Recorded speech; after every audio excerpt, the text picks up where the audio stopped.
আমি আমি সশ্রদ্ধ চিত্তে তারেক রহমান সশস্ত্র চিত্রে শপথ করিতেছি যে ত্রয়োদশ জাতীয় সংসদ নির্বাচনে বিজয় অর্জনের পর বাংলাদেশের ১১তম প্রধানমন্ত্রী হিসেবে দায়িত্ব গ্রহণ করেছেন বাংলাদেশ জাতীয়তাবাদী দলের চেয়ারম্যান জনাব তারেক রহমান। আর দেশের শাসনভার গ্রহণ করার পর থেকে তিনি নিচ্ছেন একের পর এক বিস্ময় জাগানিয়া ব্যতিক্রমী সিদ্ধান্ত। প্রধানমন্ত্রী মানেই সাধারণ মানুষের চোখে ভাসে যে চিরচেনা দৃশ্য, সামনে পেছনে বিশাল নিরাপত্তা প্রোটোকল নিয়ে বাতাসে শাসা শব্দ করে ছুটে চলেছে প্রধানমন্ত্রীর গাড়িবহর। কিন্তু রাষ্ট্র পরিচালনার দায়িত্ব নেওয়ার পর সেই চিরচেনা প্রথা ভেঙেছেন প্রধানমন্ত্রী তারেক রহমান। বাংলাদেশের ইতিহাসে প্রথমবারের মতো তিনি ভিভিআইপি প্রোটোকল পরিহার করে সাধারণ নাগরিকের মতো অফিস করছেন। রাষ্ট্রীয় ব্যয় কমাতে সিদ্ধান্ত নিয়েছেন প্রধানমন্ত্রীর বিলাসী জীবনযাপন পরিহারের। তারেক রহমানের নির্বাচনী স্লোগান ছিল সবার আগে বাংলাদেশ। তাই নির্বাচনে জয়লাভের পর সেই স্লোগানকে ধারণ করে তিনি নিয়েছেন চমকপ্রদ কিছু সিদ্ধান্ত। সেগুলোর মধ্যে উল্লেখযোগ্য হল প্রধানমন্ত্রীর সরকারি গাড়ি ব্যবহার না করে এখন থেকে তিনি নিজের গাড়ি ব্যবহার করবেন। ওই গাড়ির জ্বালানি খরচও তিনি বহন করবেন।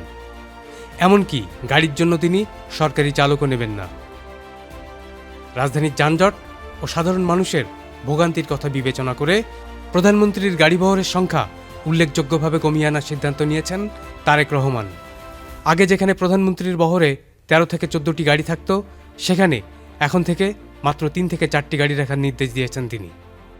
এছাড়া যাতায়াতের সময় রাস্তার দুই পাশে সারিবদ্ধভাবে পুলিশ দাঁড়িয়ে থাকার প্রচলিত নিয়মও বন্ধের জন্য সংশ্লিষ্টদের নির্দেশ দিয়েছেন প্রধানমন্ত্রী।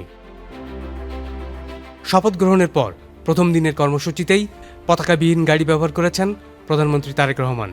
জানা গেছে বেশিরভাগ সময়ই তিনি পতাকাবিহীন গাড়িতে চলাফেরা করবেন। তবে রাষ্ট্রীয় গুরুত্বপূর্ণ অনুষ্ঠান বা বিদেশি অতিথিদের সফরের সময় প্রোটোকল অনুযায়ী প্রধানমন্ত্রীর গাড়িতে পতাকা ব্যবহার করবেন।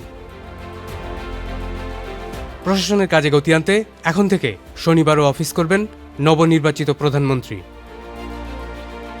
জনদুর্ভোগ কমাতে চিরচেনা প্রথা ভেঙে এখন থেকে অধিকাংশ মন্ত্রিসভার বৈঠক প্রধানমন্ত্রীর কার্যালয়ের পরিবর্তে সচিবালয়ে করার সিদ্ধান্ত নিয়েছেন তারেক রহমান। কারণ প্রধানমন্ত্রীর কার্যালয়ে মন্ত্রীদের যাতায়াতের কারণে রাজধানীর ভিআইপি মুভমেন্ট বৃদ্ধি পায় এবং সাধারণ মানুষকে পোহাতে হয় তীব্র যানজটের ধকল। রাষ্ট্র পরিচালনার দায়িত্ব পাওয়ার পর দলীয় এমপিদের শুল্কমুক্ত গাড়ি ও প্লট না নেওয়ার ব্যাপারে সিদ্ধান্ত জানিয়েছেন প্রধানমন্ত্রী, যা ইতিমধ্যে বেশ প্রশংসিতও হয়েছে। এছাড়া নির্বাচনে জয়লাভের পর প্রথা ভেঙে সৌজন্য সাক্ষাৎ করতে বিরোধী দলীয় নেতাসহ অন্যান্য বিরোধী রাজনৈতিক দলের নেতাদের বাসায় যান তারেক রহমান, যা রাজনৈতিক মহলে বেশ প্রশংসিত। রাজনৈতিক বিশ্লেষকদের মতে প্রধানমন্ত্রীর এসব সিদ্ধান্ত দেশের ক্ষমতার রাজনীতিতে যেমন একটি বড় পরিবর্তনের ইঙ্গিত বহন করে, তেমনি সরকার প্রধানের এমন জনবান্ধব ও সময়োপযোগী পদক্ষেপ ভবিষ্যতে বাংলাদেশের রাজনীতিতে হয়ে থাকবে এক ব্যতিক্রমী ও অনুকরণীয় দৃষ্টান্ত। Saiduzzaman Dipu, channel I.